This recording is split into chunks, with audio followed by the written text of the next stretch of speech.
Have you ever noticed how just one sentence can steal an entire day of peace? This morning, you woke up in quiet, a warm cup of coffee in your hand, the soft light spilling through the window, and then a driver cuts you off, a coworker drops a sarcastic remark, a family member raises their voice, and the peace is gone. But tell me, who took it? Was it them? Or did you hand it over? Epictetus once said, "We are not disturbed by events, but by the way we think about them." The world is noisy, emotional, unpredictable. You can't stop that, but you can stop yourself from becoming like it. This isn't about bottling up your anger. It's about rising above it, because the moment you react, you've already lost your power. Anger feels real. It burns in your chest. It locks your jaw. It fuels the words you regret. But if you step back, you'll see the truth. Anger doesn't come from the event itself. It comes from the story you tell yourself about it. They don't respect me. They crossed the line. They shouldn't have said that. But who wrote that story? You did. Change the story, and the anger dissolves. Marcus Aurelius knew this. You have power over your mind, not outside events. Realize this, and you will find strength. If a Roman emperor surrounded by betrayal, war, and endless pressure could remain calm, so can you. Picture this. You carry an invisible shield, not steel, not wood, but the strength of your own mind. Every morning remind yourself, today, I will meet ingratitude, arrogance, selfishness, not to be negative, to be ready. When the storm hits, you're not surprised. When the insult lands, it has no weight. Be kind without expecting kindness back. Be fair without demanding fairness in return. Understand without needing to be understood. Be like a stone wall. When mud is thrown, it falls to the ground. There's a space between what happens and how you respond. In that space lies your freedom. When anger rises, breathe.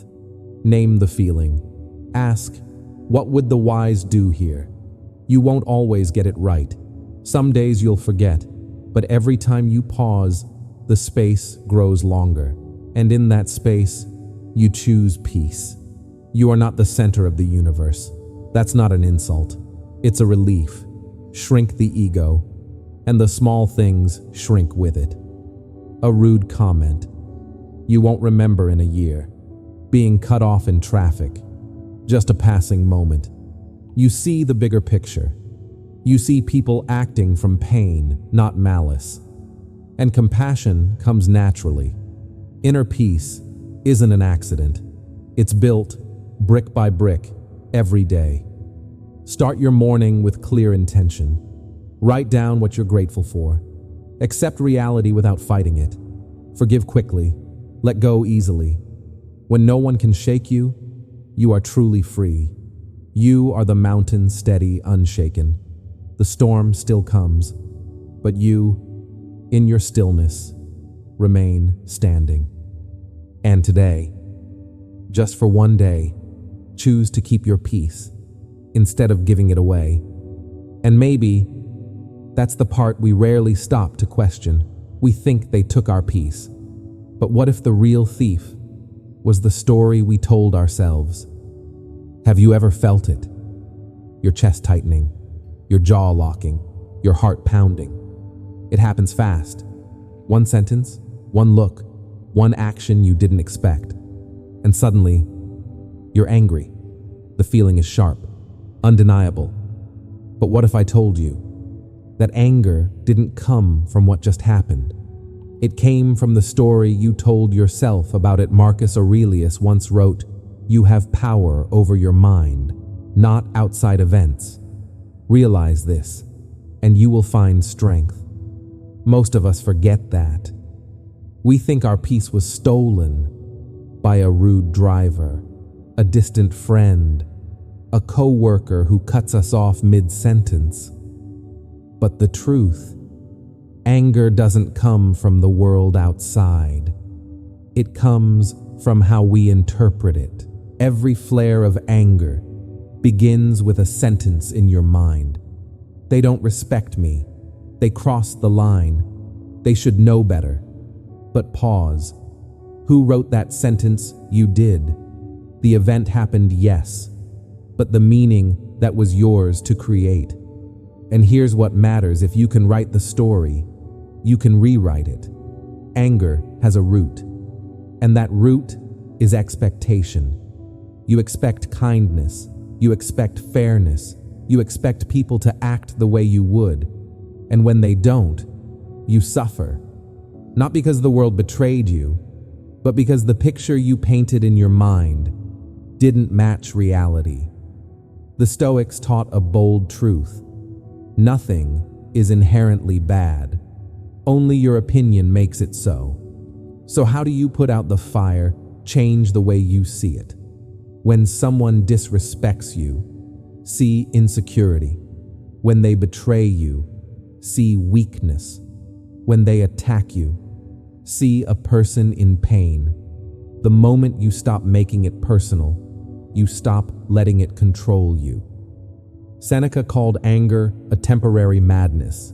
It blinds you, steals your reason, turns you into someone you're not proud of.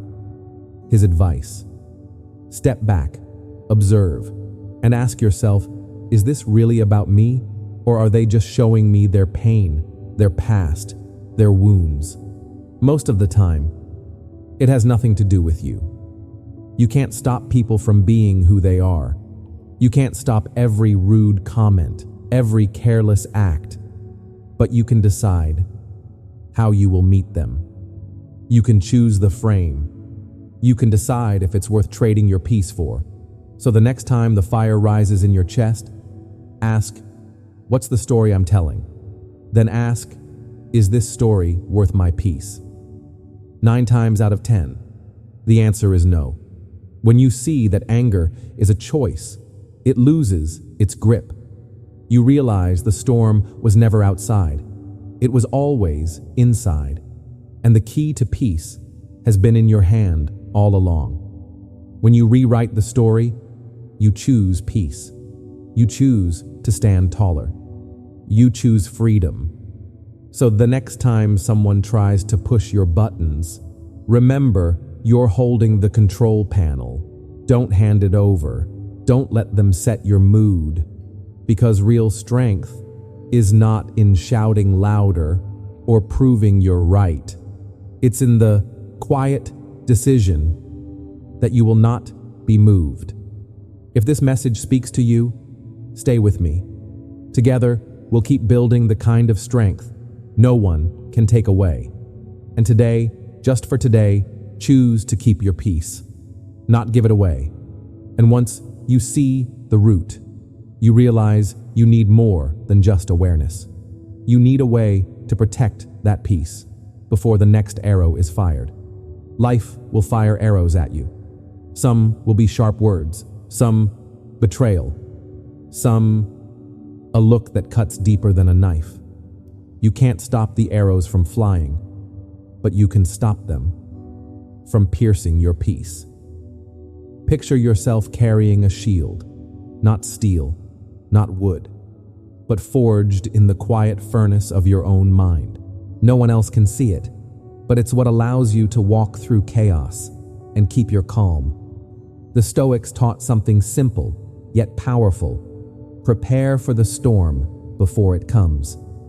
Marcus Aurelius began each morning reminding himself, today, I will meet arrogance. I will meet ingratitude. I will meet betrayal. I will meet selfishness. Not to be pessimistic, but to be ready. When you expect the storm, thunder doesn't shake you. When you expect the insult, it carries no weight. When you expect the obstacle, your heart stays steady. The truth is, no one owes you kindness. No one owes you fairness. No one owes you understanding. If they give it, be grateful. If they don't, stand anyway. Your shield is built when you stop needing the world to follow your script. When you give yourself the kindness, the fairness, the understanding you wish others would give you. Imagine this. Someone throws mud at a stone wall. The wall doesn't scream. It doesn't throw mud back. It lets it fall. That's the way of the shield. Not coldness, not indifference, but stillness, in peace. Whenever something happens, your mind speaks first. What did they mean by that? How dare they? That's the moment to lift the shield. Replace the voice of anger with the voice of readiness. I knew this could happen. I am ready. When you do that, you turn an ambush into familiar ground. When someone insults you, remember, words are just vibrations in the air. Only you decide their meaning. A single sentence can ruin your day if you choose to believe it, but it can bounce off your shield if you choose to see it as empty noise. Just like your body fights off a virus, your mind can fight off emotional toxins, negativity, judgment, criticism. These are infections of the soul. You don't have to let them in. You don't have to let them make you sick. Seneca once said, "We suffer more in imagination than in reality." And he was right. Most pain doesn't come from the event itself, but from replaying it again and again. Your shield is built from two things: preparation and perspective. Preparation is accepting that difficulties will come, so you're not surprised. Perspective is choosing how to interpret them, so they can't touch your peace. With both, life's attacks become training sessions. An insult becomes a test of composure. Failure becomes a lesson in resilience. Betrayal becomes a practice in letting go. The more you use the shield, the stronger it gets. One day you stop seeing people as threats. You stop taking things as personal attacks. You start seeing everything as part of your training. Every challenge is a weight to lift. Every jab, an opportunity to stand firmer. And then you realize you no longer flinch at every arrow. You no longer bleed at every cut. You stand steady, clear, whole. The world will keep firing arrows. That will never change. But you can. You can carry a shield so strong, no insult pierces it, no betrayal breaks it, no chaos moves it. That's not coldness, that's freedom. So tomorrow, when the arrow flies, lift your shield. And if this message lights something in you, stay with me.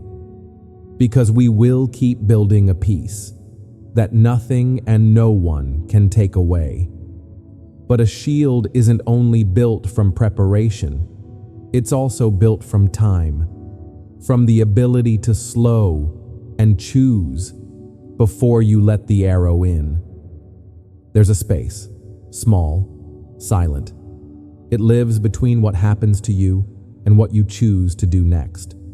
Most people never see it. They get triggered, they react. But in that space is your freedom, your strength, your peace. The Stoics knew this well. They taught that our power is not in controlling the world, but in controlling our response to it. Viktor Frankl, a man who survived the unimaginable, once wrote, "Between stimulus and response, there is a space. In that space is our power to choose our response. In our response lies our growth and our freedom. Most anger happens instantly, fast, blind. It erupts without warning and leaves destruction behind. A sharp remark, a slammed door, a decision you wish you could take back. But when you find the pause, you break the chain. You're no longer a slave to impulse.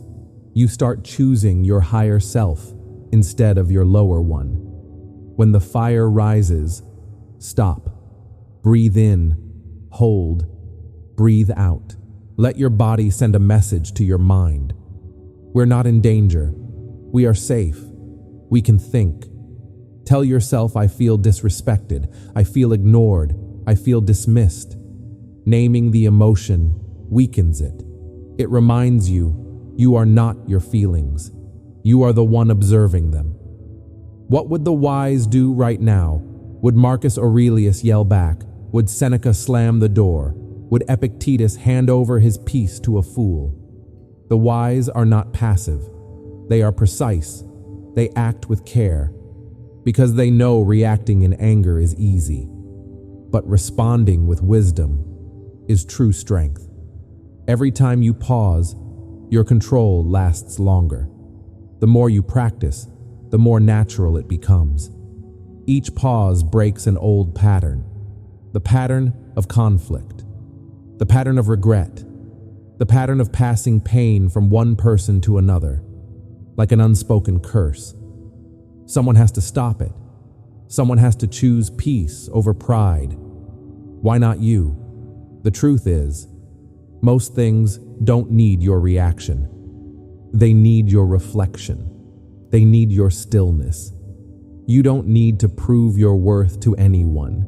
You don't need to defend your ego every time it's challenged. You don't need to fight just because someone invites you to battle. In the pause, you've already won. The world may never see the battles you didn't enter, the insults you didn't answer, the anger you didn't feed. But you will know. Your soul will know. Your future will know. Because every time you choose peace, you're building a stronger self. Mastering the pause isn't about removing emotion. It's about holding it in your hands, looking at it, and deciding what to do with it. It's about slowing the moment, just enough to ask, is this worth my peace? So, next time anger knocks, don't rush to open the door. Breathe. Name it. Ask the wise question, and choose the response you'll be proud of when the moment has passed. If this speaks to you, stay with me, because together we will keep building an inner strength no storm can touch. And when you can pause, you start to see the truth. Some things only feel big because we've placed ourselves at the very center of them. What if I told you, the moment you stop thinking you're the center of the universe is the moment you're free. Free from anger, free from the weight of needing everything to go your way. Because the truth is, anger feeds on an inflated ego. Shrink the ego, and the problem shrinks with it. We live as if the world revolves around us.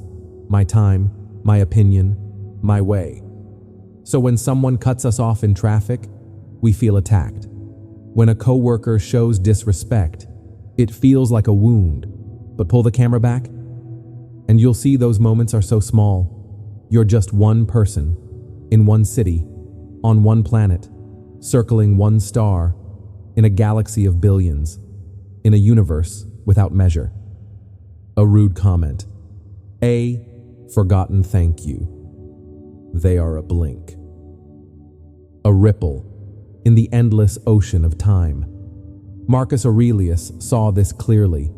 Everything fades, even fame, even the names of the great. If emperors turn to dust, then an office insult or a stranger's bad mood is nothing at all. When you shrink the ego, you stop clinging to being right. You start caring more about living in harmony with reason, with virtue, with your own peace. And you remember, most people act from storms inside them, from pains you can't see, from stories you don't know. And you remember, you've done the same. That's when compassion flows easily. That's when forgiveness is not sacrifice, but wisdom. Many think letting go means building walls, blocking the world out. But that's not the Stoic way. It's not about narrowing your view. It's about widening it, like opening a window and realizing the room you thought was the whole world is only a corner of something infinite. When you shrink the ego, petty drama dissolves. Workplace gossip. A year from now, you won't remember a fight with a friend. One day, it will be just a line in a much longer story. The ego shouts, "This matters," but the Stoic whispers, "Does it really?" And when you answer honestly, most things simply fall away. Carry this with you. Will this matter when I am nothing but dust? Will it echo beyond my last breath? Will it change the course of the universe? If the answer is no, why trade your peace for it? Look up at the night sky. Every star is a reminder you are part of something far greater than your pride. You came from stardust, and you will return to stardust.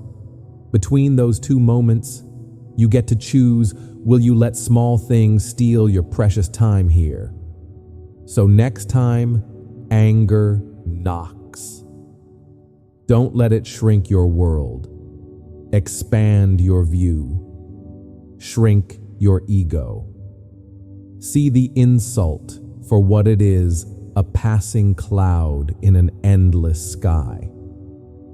Because the less you put yourself at the center, the more peace you'll find in everything.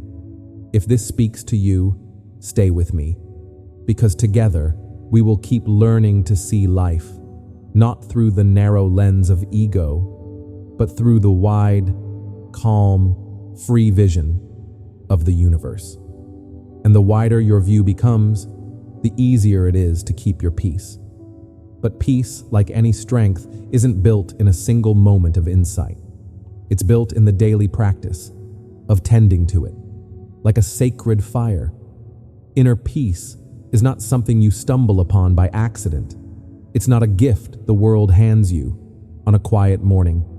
It's something you build, brick by brick, moment by moment, every single day.